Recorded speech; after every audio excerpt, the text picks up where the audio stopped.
તો મિત્રો એકાદશીના દિવસે આ 5 કામ જરૂર કરજો। સનાતન ધર્મમાં એકાદશીનું વિશેષ મહત્વ છે। ભાદરવા મહિનાના શુદ્ધ પક્ષની એકાદશી 14 સપ્ટેમ્બર 2024 અને શનિવારના દિવસે છે। આ દિવસે ભગવાન વિષ્ણુ અને માતા લક્ષ્મીની પૂજા કરવામાં આવે છે અને વ્રત પણ રાખવામાં આવે છે। એકાદશી પર નીચે જણાવેલા વિશેષ ઉપાય કરવાથી માતા લક્ષ્મીની કૃપા પ્રાપ્ત કરી શકાય છે। તો મિત્રો ચાલો જાણીએ એકાદશીના દિવસે તમારે કયા ઉપાયો કરવા જોઈએ જેનાથી તમે માતા લક્ષ્મીની કૃપા પ્રાપ્ત કરી શકો। તો ઉપાયો જાણીએ તે પહેલા મિત્રો વિડીયોને એકવાર લાઈક કરજો, અમારી ચેનલ સ્વાસ્થ્ય જાણકારીને એકવાર સબસ્ક્રાઇબ કરી દેજો અને કોમેન્ટ બોક્સમાં એકવાર સાચા મનથી જય માં લક્ષ્મી અવશ્ય લખજો, જેથી માતા લક્ષ્મીની કૃપા તમારા પર બની રહે। અને મિત્રો તમને બધાને નમ્ર વિનંતી છે કે વિડીયોને છેલ્લે સુધી જોતા રહેજો, કારણ કે અધૂરું જ્ઞાન એ ઝેર સમાન છે। તો વિડીયોને અંત સુધી જોવા બધાને નમ્ર વિનંતી। નંબર 1 છે ઘરમાં સુખ અને સમૃદ્ધિ લાવવાનો ઉપાય। મિત્રો એકાદશીના દિવસે પીપળાના વૃક્ષની પૂજા કરવાથી ભગવાન વિષ્ણુની સાથે માતા લક્ષ્મીની કૃપા પણ પ્રાપ્ત થાય છે। સાંજે પીપળાના ઝાડની નીચે ઘીનો દીવો રાખીને વિષ્ણુ સહસ્ત્ર નામનું પાઠ કરવાથી શુભ ફળ મળે છે। આમ કરવાથી ઘરમાં સુખ અને સમૃદ્ધિ આવે છે। આગળ જોઈએ નંબર 2। એકાદશી પર ગાય માતાને આ એક વસ્તુ ચૂપચાપ ખવડાવી દો। મિત્રો એકાદશીના દિવસે ગાય માતાની સેવા કરવી એ ખૂબ જ શુભ માનવામાં આવે છે। આમ કરવાથી તમને ગાય માતામાં રહેલા 33 કોટી દેવી દેવતાઓનો જેમનો નિવાસ છે તેમનું પુણ્ય મળે છે અને એકાદશી પર ગાયને લીલો ચારો ખવડાવવાથી ઘરમાં સુખ સમૃદ્ધિ આવે છે, તેમજ માતા લક્ષ્મીનો વાસ પણ થાય છે, જેના લીધે આવતા સમયમાં તમને પૈસાની કમી નથી રહેતી। નંબર 3, ધન સંબંધિત દૂર કરવા માટેનો ઉપાય। મિત્રો આ ઉપાય કરવા માટે આ એકાદશીના દિવસે ભગવાન વિષ્ણુને દૂધમાં કેસર ભેળવીને તેમનો અભિષેક કરો અને ત્યારબાદ તેમને પીળી મીઠાઈઓ અર્પણ કરો। એવું પણ માનવામાં આવે છે કે આનાથી ઘરમાં ગરીબી નથી આવતી અને આગળ જતા તમારી આર્થિક સમસ્યાઓ પણ ધીમે ધીમે નાશ પામે છે। નંબર 4, દરેક સમસ્યા દૂર કરવા માટે જો તમે દરેક સમસ્યાને દૂર કરવા માંગો છો તો એકાદશીના દિવસે તમે ભગવાન વિષ્ણુની પૂજા દરમિયાન એક માટીના વાસણ પર હળદરનું તિલક કરો, ત્યારબાદ તેમાં મગ ભરી લ્યો। એકાદશી પર તેને ત્યાં જ ભરેલો રાખીને મૂકો અને બીજા દિવસે તે મગથી ભરેલા વાસણને કોઈ બ્રાહ્મણને દાન કરી દો। આમ કરવાથી તમને પૈસા સંબંધિત સમસ્યાઓ દૂર થઈ જશે।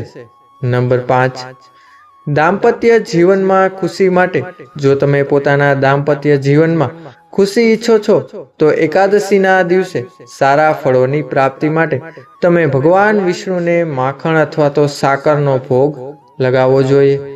ભોગ લગાવ્યા બાદ ભગવાન વિષ્ણુની મૂર્તિ કે ફોટા આગળ બેસી તમારે ઓમ નમો ભગવતે નારાયણ મંત્રની એક માળા એટલે કે 108 પારાવાળી માળાને જાપ કરવાનો છે।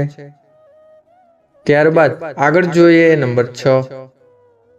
જો મિત્રો તમે તમારા કાર્યમાં સફળતા મેળવવા માટે માંગતા હોય તો તેનો ઉપાય આ રીતના છે।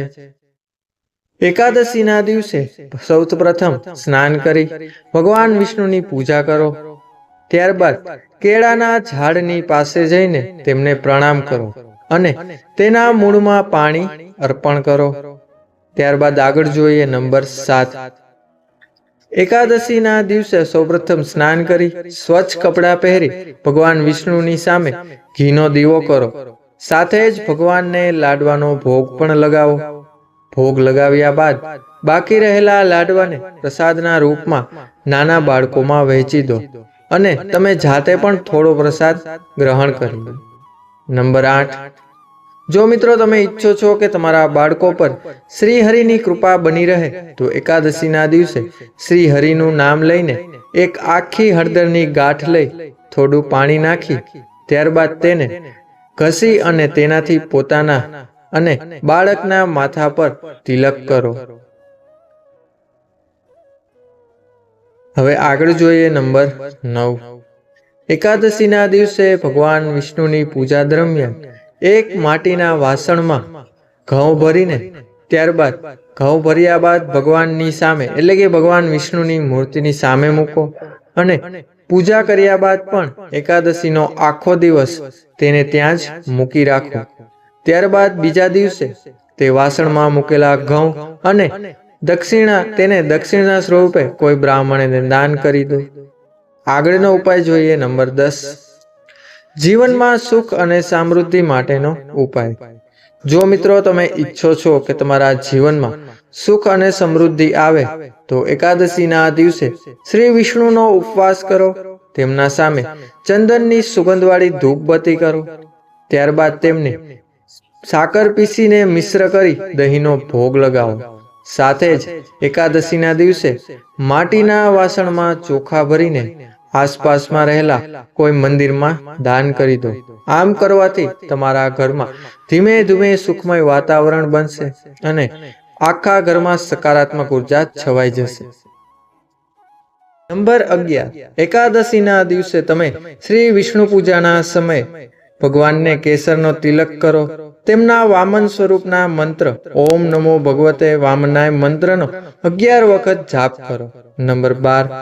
સુખ અને સૌભાગ્યમાં વધારા માટે જો તમે શુભ ફળ અને સુખ અને સૌભાગ્યમાં વધારો કરવા માંગો છો તો એકાદશીના દિવસે સ્નાન કર્યા બાદ ભગવાન વિષ્ણુની વિધિ વિધાનથી પૂજા કરો અને વિષ્ણુ ગાયત્રી મંત્રનો 11 વખત જાપ કરો.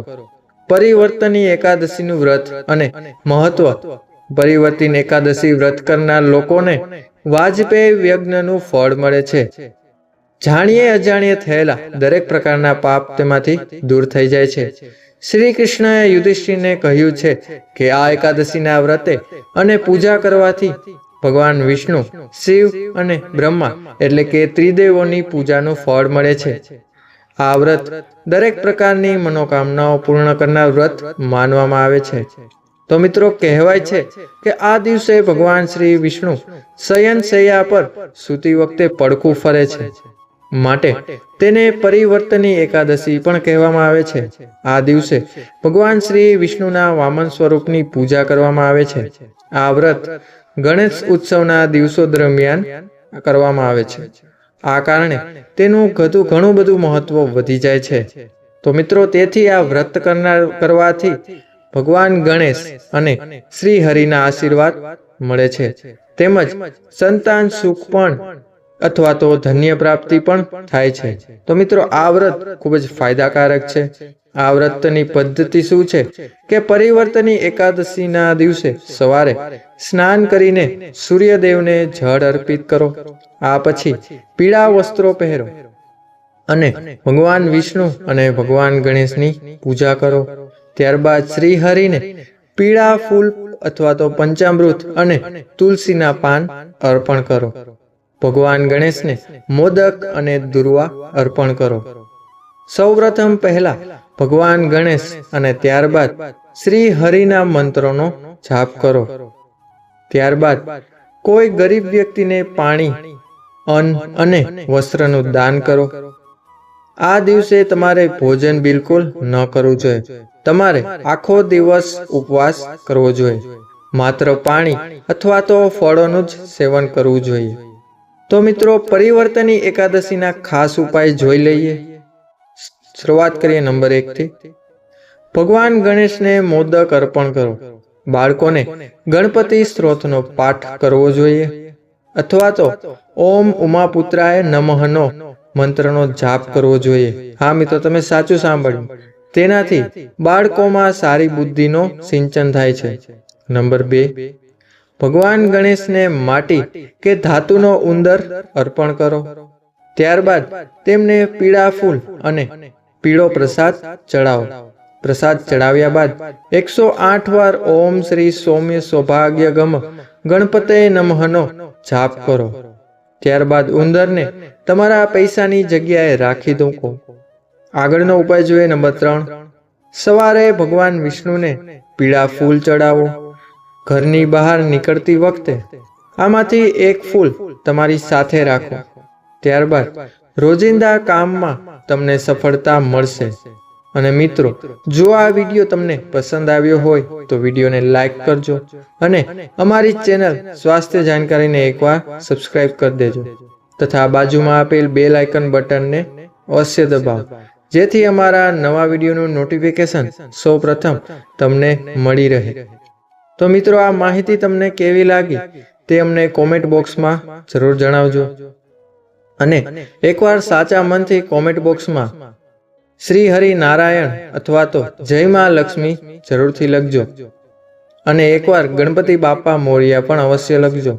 તમે બધાએ વિડીયોને છેલ્લે સુધી નિહાળ્યું તે બદલ બધાનો ખૂબ ખૂબ આભાર. હવે મળીશું મિત્રો આપણે નવા વિડીયો સાથે, નવી માહિતી સાથે, નવી જાણકારી સાથે. ત્યાં સુધી બધાને જય શ્રી કૃષ્ણ, જય શ્રી રામ, રાધે રાધે, હર હર મહાદેવ. બધાનો ધન્યવાદ, ખૂબ ખૂબ આભાર.